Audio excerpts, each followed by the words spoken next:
guys আহি গ'লো বহুত দূৰত চেপ ডাংগাবালা আৰু আজি বনাব ট্ৰাই কৰি মই আজি আমাৰ সমুদ্ৰ চিকেন এখন আৰু চিকেনৰ লগত আজি খাম সঁচাকৈ পোলাও যিহেতু আমাৰ IPL মাহল চলি আছে আৰু IPL মাহলৰ কাৰণে মই আজি আমাৰ চিকেনৰ নাম দিছো চিকেন RCB এনে মই চেন্নাইৰ অৰিজিনেল বৰ্ন ইন চেন্নাই মানে চেন্নাই মই শিকি আজি এইটো কিন্তু এইবাৰ RCB অলপ ভাল খেলি আছে কুফাগিলে লাহে কাট যায় আছে কিন্তু মোক কুফা এটা থিয়ে আছে ব্লেক কুফা এনেকৈ কুফাগিলে কাট যায় আছে কাৰণে মই সিহঁতক মানে চিকেন বনাব ট্ৰাই কৰিম আজি তো প্ৰথম কাম গুড লাক চিকেন হ'ব গুড লাক চিকেন আৰু RCB ঠিকই ঠিকই দেখছা না ক'ত চেম্পিয়ন হ'ব আর তে দি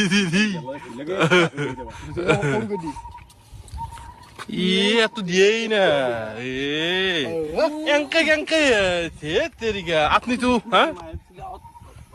চেন্নাই অটোমেটিক নাকি লাগাই দি নাদুর বিঘা বলা থাক